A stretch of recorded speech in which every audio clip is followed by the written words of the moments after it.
there, and welcome to the Thank You Fellows podcast. My name is Caleb, and today we are in our 10th episode of the history of the Reformation. We've been, 10 weeks. I was like, that's 5 weeks of recording for us because we do these two at a time, but 10 weeks of episodes. I think this is developed into one of my favorite series that we've done because it's been a mix of everything we've done because it's been historical and we've managed to hit big doctrinal points along the way too. Like so last episode we talked about Zwingli and that got into a conversation on the Lord's Supper and the verses behind that. We've done episodes on the Lord's Supper before, but it was nice to be able to do it in context to sort of how it developed during the Reformation period. So I think this is, I don't know, it's a good series to listen to. I'm enjoying it, sitting here and participating in it. I hope that it is engaging for people at home as well. Remember that you can email us. You can go to thinkyfellows.com and there's a contact page, and you can drop a note saying, hey, I have a question about X, Y, or Z. If we get enough questions from episodes that we've done in this series, we will do a Q&A episode, but I have to get enough that I feel like I can hit the time period. So if you do have a question from the various lessons that we've taught in this series, the history of the Reformation, please let us know. Today, I am joined by Doctors Rod Rosenblatt, Scott Keith, and Adam Francisco. We are in 1530 now officially. I teased that last episode. We did a pit stop to talk about Zwingli. That ended 2 years after. So 1532, right, is the death of Zwingli. So now we're going back to the core Lutheran Reformation. And we're going to be mostly talking about the Diet of Augsburg and the Augsburg Confession. I think that'll probably take up the whole episode. We've done a couple episodes on the Augsburg Confession before that I will link because we'll probably hit or miss some things that we've talked about in the past. I know the first time we did the Augsburg Confession was actually on one of the anniversaries of the signing of the Augsburg Confession, and I don't remember which anniversary it was. It wasn't a round number because we haven't hit 2030 yet, but we did that in our first year of podcasting, and I remember the first half of that episode was actually talking about sort of this the Islamic threat that was prefaced at the Diet of Augsburg. So we can probably touch on some of that, but I don't know. There's a lot of experience in this room teaching the Augsburg Confession as we were kind of going over here. Rod taught on the doctrine contained in the Augsburg Confession for over 30 years, and Adam and Scott have been teaching on it for a long time as well. Not 30 years, but a long time. And so this is one of those ones where I'm going to sit back more and just sort of... I'll be recording a 1517 Academy class on the Augsburg Confession. Oh, will you? Good. Next week. Oh, good. A little tease of the future of the Academy. So that's cool too. So let's just dive right in. I see that you have your PowerPoint up, good sir. So I'm gonna let you. Wow, that was like a peek behind the curtain that probably wasn't necessary. All right. Well, that's good. You built this class. You might as well use it. So how does this start? You have your historical introduction. Oh well, I mean that's funny. To recap for the listeners, I mean it's important to know where we've come, right, and how far we've come. From 1517, we're now in 1530. If you want to consider the beginning of the Lutheran Reformation, 1517, you've now have almost a decade and a half into this thing. You have Luther's in 1521, some 9 years ago. He's banned. He's put under the imperial ban, and he keeps writing. Excommunicated. He's excommunicated. One of the most important things I think to remember about the Augsburg Confession is that by the time the Diet of Augsburg comes around, they've already been fighting for quite a while. They've been fighting for almost 15 years over this, and there have been other diets that have come up, and the Diet of Worms is, of course, the one where Luther is excommunicated, but that's almost 10 years ago at this point. And as much as I guess at this point you can call them the Lutherans, but maybe more accurate to call them the evangelicals or the Wittenbergers or whatever you want to call them. As from the time this started, say, I guess we'll adopt 1517, till now, they've really believed that there could be some compromise made, some agreement made with the Roman Catholic Church. Even after Luther is excommunicated, you don't always get the sense that he thinks this thing is over, that there can still be some peace had. And what they've been fighting for all along, and I'll let Adam sort of explain the importance of this, is they've been fighting for all along is a council of the church. They want a council to be called to decide these matters. One of the biggest objections by this point is that matters of doctrine are sort of being, important matters of doctrine are being decided upon by fiat of an individual or several individuals, but not an entire council of the church. And they think that they've raised enough objection to the way things are / were in the church of their time that really the only thing that can settle this matter is a council. It can't just be an edict of the Pope or certain bishops or coming down on Luther or the Lutheran Reformation. It actually has to be in a council. So I'll let Adam explain what a council is.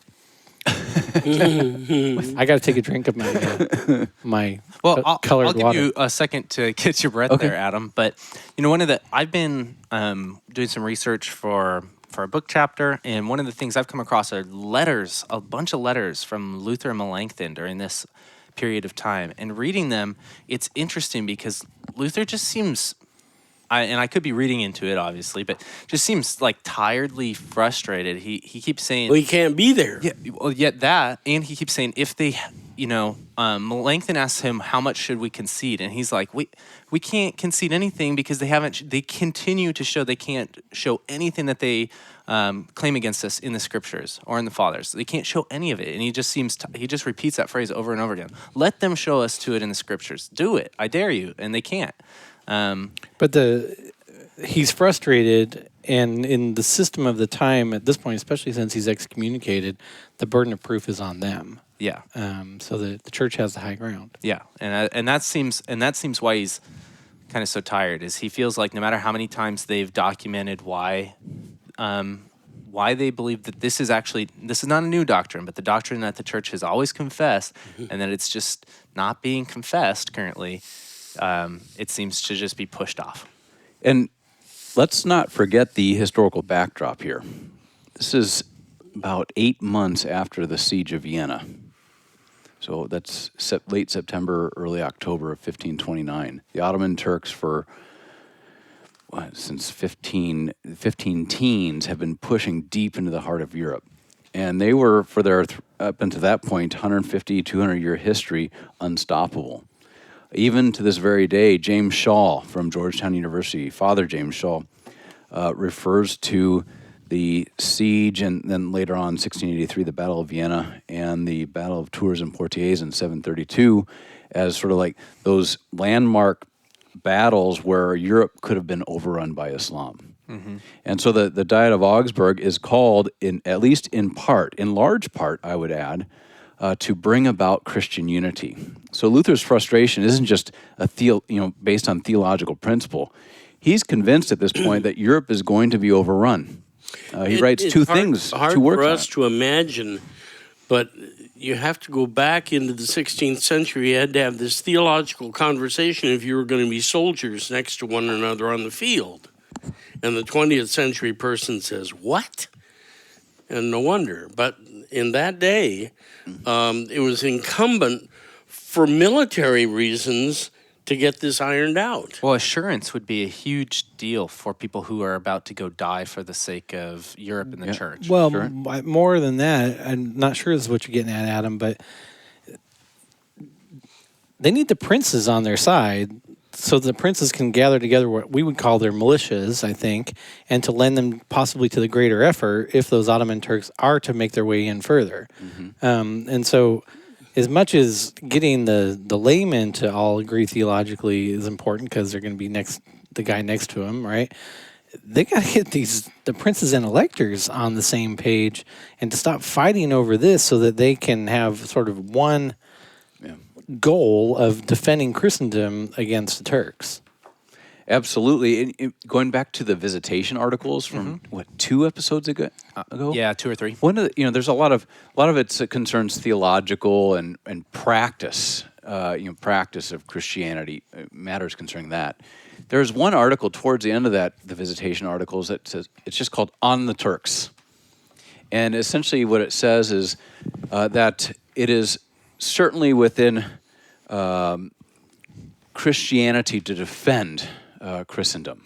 That Christians are not to be pacifists. They are to defend their neighbor and so on and so forth. So this is a long-standing issue. It's since at least 1521 with the fall of Belgrade, the Turks have been marching through Hungary.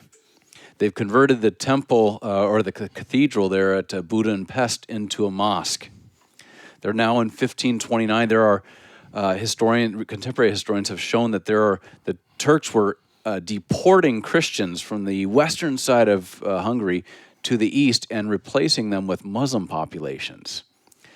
The Diet of Augsburg is not just some theological matter. I mean, it is. It concerns Christendom, the quality of Christendom. Are we all on board, or are we going to tolerate the Lutherans? Are we going to tolerate other theological confessions? But primarily it's about, as Melanchthon puts it in the preface to the Augsburg Confession, dealing with that most ancient and hereditary foe of Christendom, the Ottoman Turks, who at that time, since the 14th century, were the bearers of Sunni Islam into Europe. So the Augsburg Confession is in many ways a very ecumenical document. It's an attempt to call, like you said earlier, to call the Roman Catholicism, though it's not named as such at this point, to its senses, and to foster some sort of conversation or council where the church could come together rather than a few strong personalities leading the charge, but the whole church to come together. Or not as rather than solving it through a publishing war. Right, yeah. Where churchmen could come together and sort this out rather than polemicists. Yeah. All right. So they don't get the council. They don't get this greater sort of gathering of the church that can really vote and decide on these matters. They get a diet called by Emperor Charles V, and he convenes it and he sort of rules over it. And essentially what the evangelicals are asked to do is to present a statement of their belief, of their doctrines. And I don't know how deep into the historical weeds we want to go, but essentially that's what happens. I mean, they write a few practice I call them practice documents first, the Torgau articles and the Schwabach articles that are very co-authored by multiple people like Justus Jonas, Martin Luther, Philip Melanchthon, even Osiander is involved in this a little bit. Agricola at times is involved in some of this. They write these, and since Luther isn't able to go, Melanchthon, with the Torgau and Schwabach articles in hand, gets on his mule cart and heads into the Diet at the city of Augsburg and writes what becomes known as the Augsburg Confession.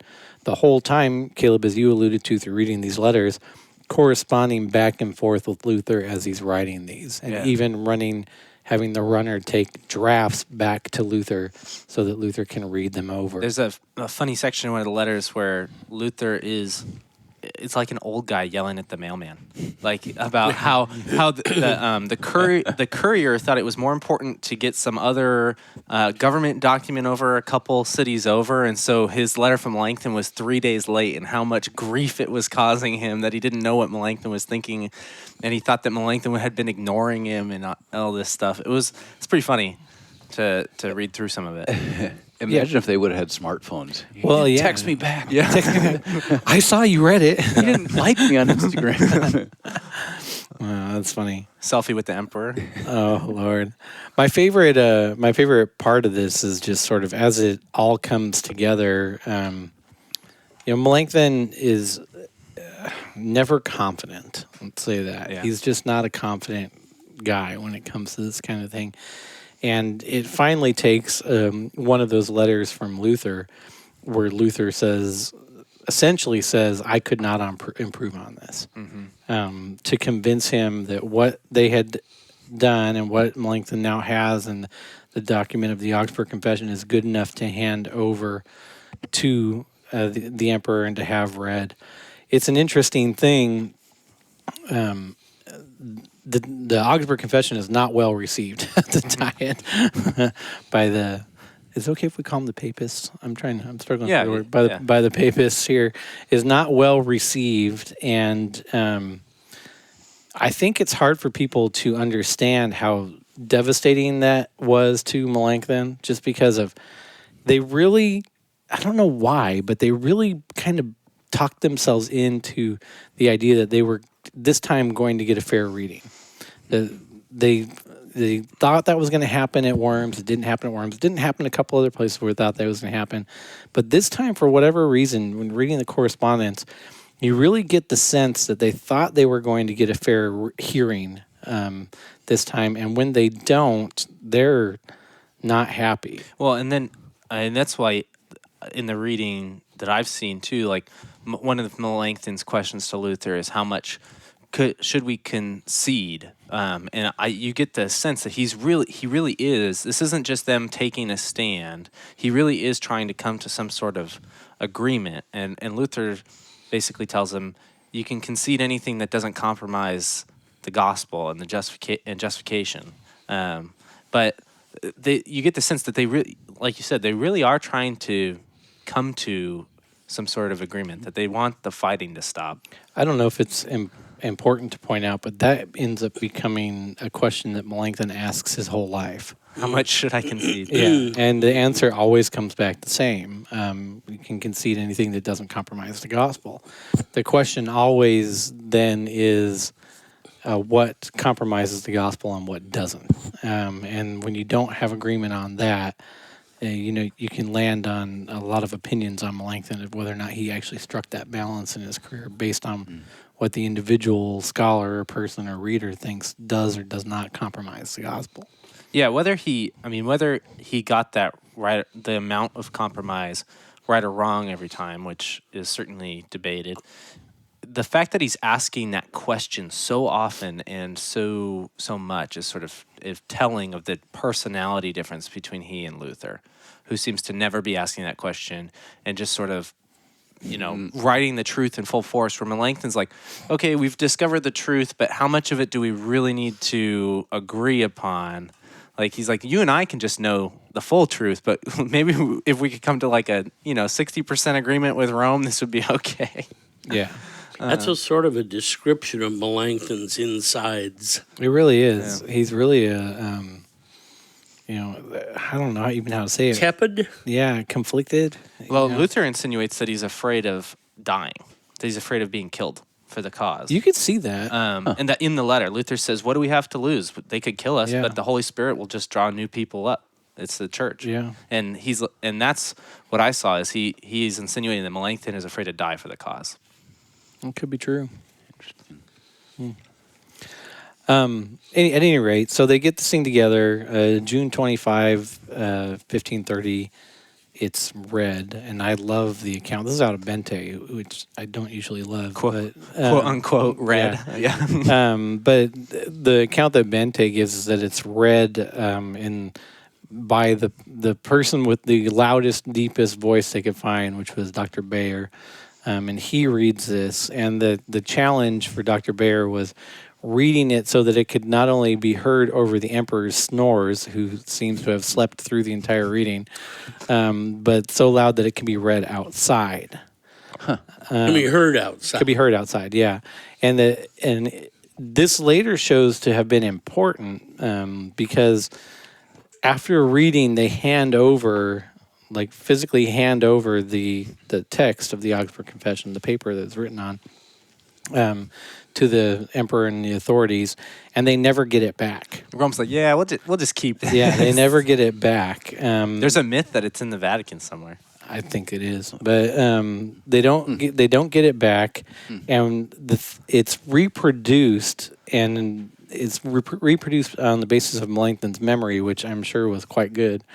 but also on the basis of the notes, the like copious notes that were taken by people who heard it, because it was read so loud that it could be heard. People were Well, and there were sections scribing it contained out in as it letters went. and stuff Yeah. like that Well, they bounced off. what you're saying is that they didn't have two copies of the same thing. No, yeah. So we sort of take it on, I guess, faith that what we have now is an accurate representation of what was handed over. Well, to complicate matters further, Melanchthon was a tinkerer. Yeah, he liked to change stuff. Yeah, all the time. It was sort of like he saw this as his personal something or other, and that's why we have on our churches the Augsburg Confession unaltered. Yeah. Those alterations were by the author. Yeah. Yeah, it doesn't take him long after the Diet of Augsburg to start changing it Yep. either. It's less 8 than months. Yeah, The less other than thing- a year. The other thing I think that's definitive, we've already said, this was intended to the whole Western Christian church as audience. And And you can hear that when you read it. It's not intended to just Lutherans or just Wittenbergers. It's intended to the church. In the widest Yeah. possible And way. that's contained sort of in the term confession, which is something American Christians may not be aware of. That when a confession was drawn up, it wasn't just intended for a small group of people. Confessions of the church, big C, were for this is what doctrine is, like creeds, but more expounded. The last thing that I think is always important to know is that if you have a copy of the Augsburg Confession and the Book of Concord, if you go to the very last page, you'll see that those who signed it are not primarily theologians. No. So Melanchthon does sign it as the author, but the other signers are primarily princes and electors. Right. And they ask permission to sign. Yeah, mayors and Which is- chancellors and Yeah, which is to enter into the possibility of death. yeah, they're political leaders who signed this thing, essentially putting their name, their reputation, their land, their fortunes on the line for standing with these 28 articles of faith. That's pretty brave. Yeah, well, and it means that despite sort of everything going on with the Turks outside, that this was important to these electors, that they had at least been convinced that this was sort of the true confession of faith, which is very substantial. That you would actually have it's like a list of 9 or 10. I don't. Yeah, the ones that I exactly call .gov. It's not too different than those who signed the Declaration of Independence. I don't think so either. I In the sense that think that's a very they're comparison. pledging their lives and their honor Yeah, to this Yep. confession. they really are, and it's And most of them lost on both counts. yeah. I mean, and they eventually do lose. Is the Yeah. reality. I mean, this is if you even see the signers of the Augustana as sort of the fledgling Smalcaldic League, those that'll stand with the reformers during the Smalcaldic War, they do lose, and I think it takes more than an hour, but not much more. It doesn't take long for them to lose, and they lose some of them lose their lives. They certainly lose their honor. They lose their lands. They lose the autonomy, the power to rule, the whole thing, and it's amazing how disrespectful that the papists treat.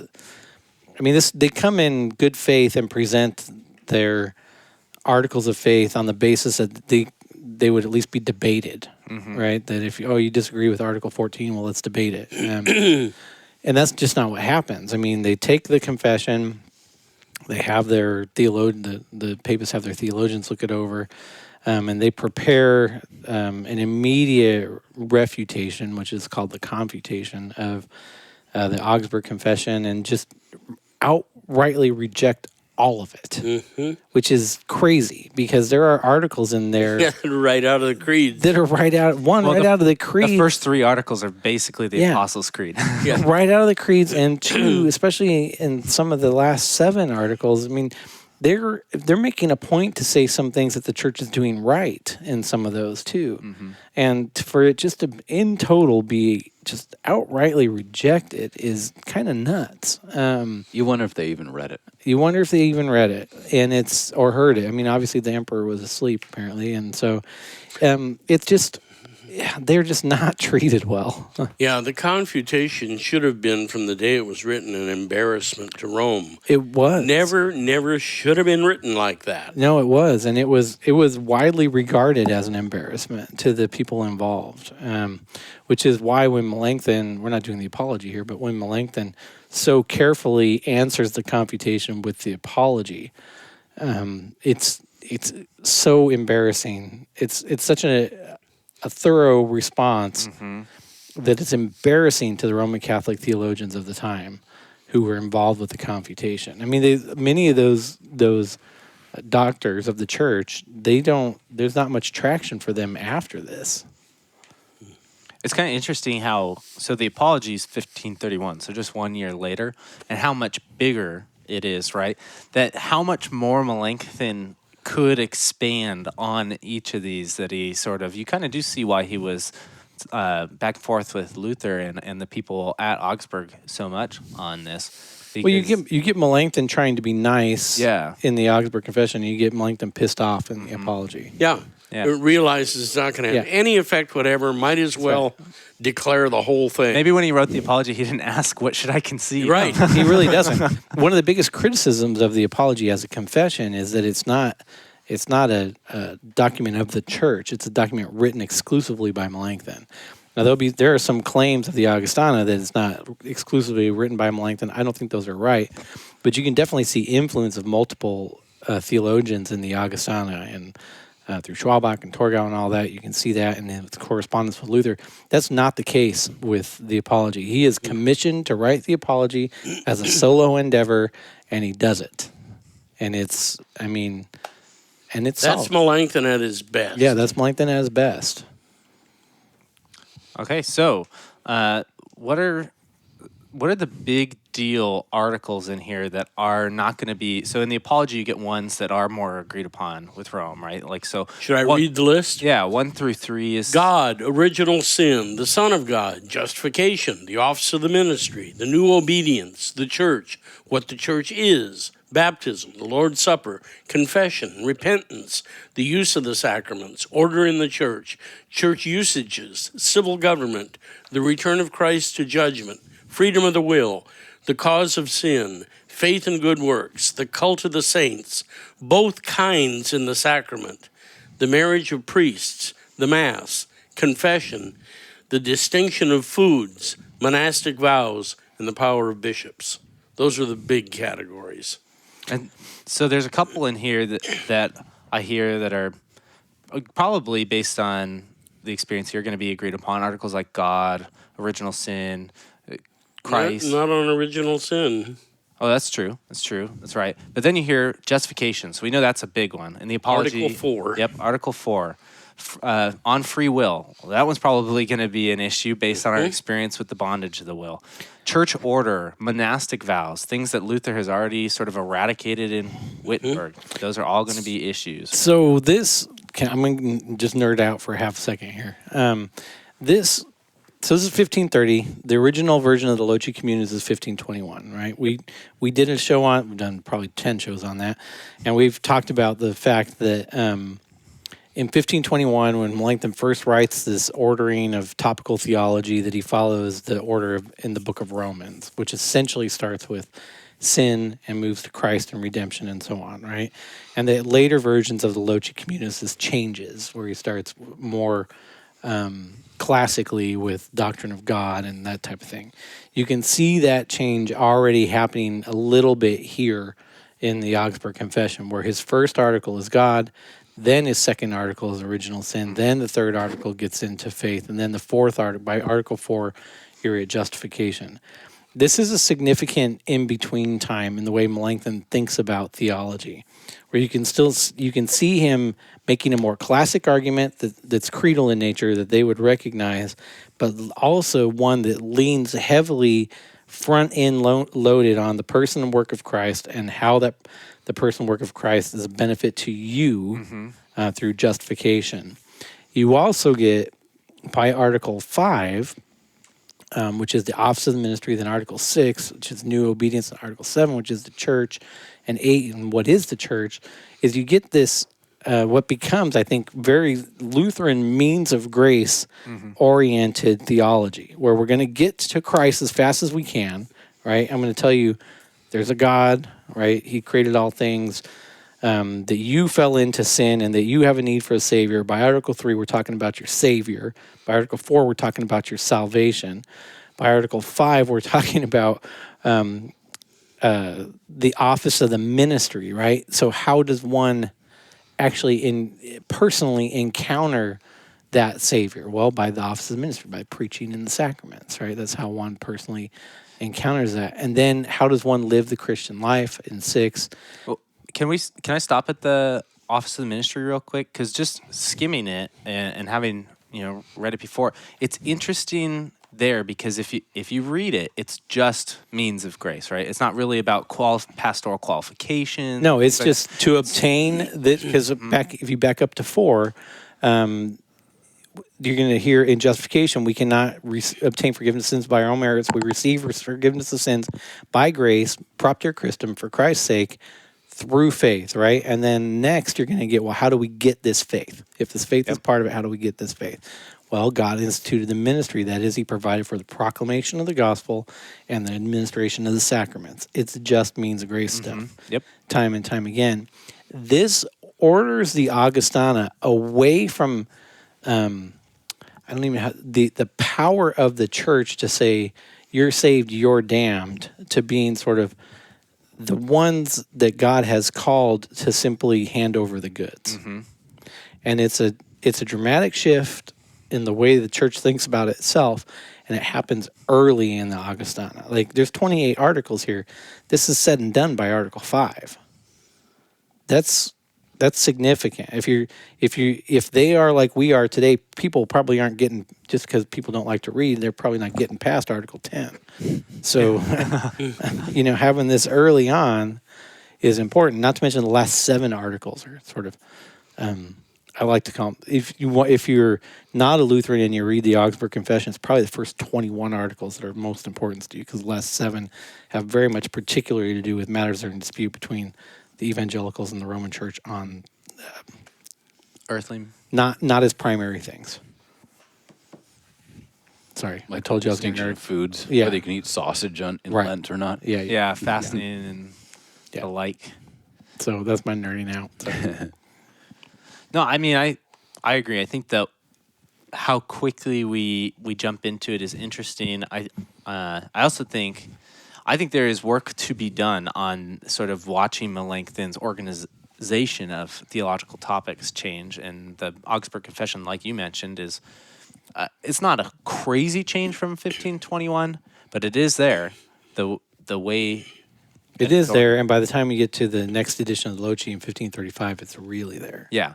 Like in this one, so if you go to the 1521 Loci, by the time you would have gotten to Article 6, you would have also had grace as an article its there. own topic. And that's not, that's contained within the means of grace in here, baptism, Lord's Supper, and Article 5, but it's not its own standalone topic here, which is one of the bigger topics in the 1521 Loci. Well, if you were to read sort of a medieval scholastic systematic theology, you wouldn't, I think, encounter it as a race to the justification. No. Lombard sentences? Yeah. No. But still here you have that flavor. It's like we're in a race. How quickly can we get to justification? Yep. Well, and he's like, in order to keep this excessively ecumenical, in order to put it in an organization that they can relate to, it's got to at least be 4. But I'd like it to be earlier. But I'm going to do God. I'm going to do original sin. I'm going to do personal work of Christ, and then I'm going to go there. But it's really a race to justification. Otherwise, it'd be halfway through, like it is in everything else. It's like a second or a secondary or tertiary source on St. Thomas said one time, he's got an article of justification. It's just one of 1,000. Yeah, that's right. Yeah. So how then do we get from here to apology? You sort of said that they didn't read it, but then what's the official response to this? The written response, It's confutation. the confutation. So they hand back. They say. I mean, basically, they convene another meeting, and in that meeting, they say, "This is great." They say, "We reject all of this.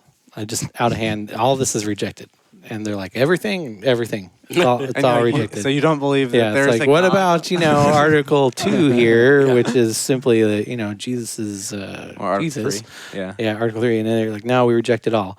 And here's what we say in return, and it's the confutation, and it's horribly written.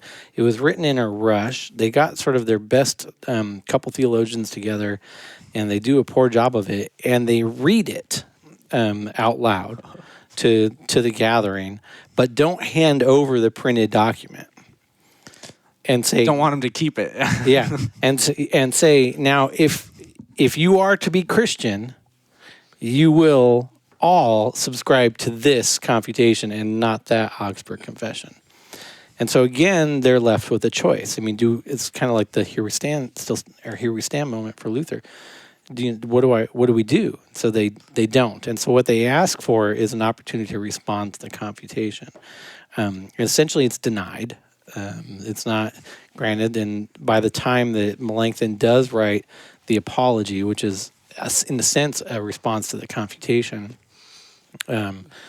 it's not represented at the Diet because the Diet's done by then. And it just becomes essentially more so than the Augustana, becomes a Lutheran confession.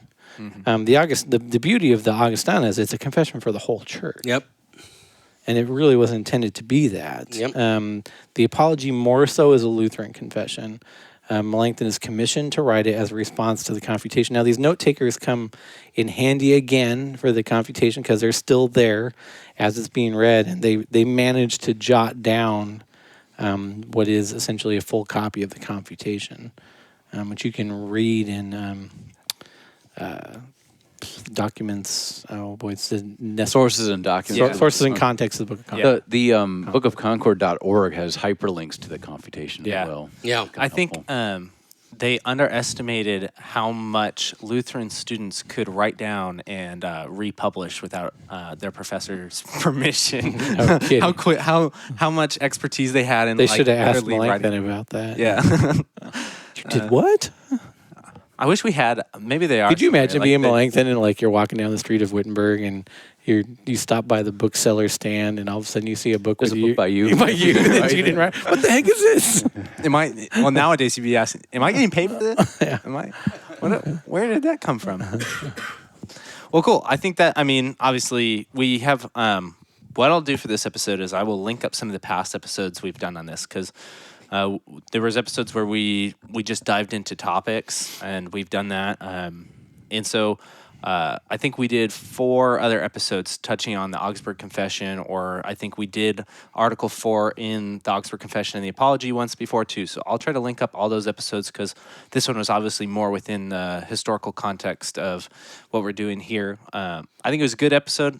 A lot of fun. You got a source, Rod, I can see. Yeah, I'd recommend a fellow who's in the Wisconsin Synod, a man by the name of Lyle Lang with an E, Lange. This is the Lutheran Confessions in outline format. It's the Tapper translation.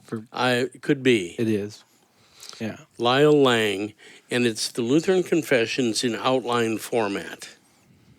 Okay. Very handy. I find it very handy. For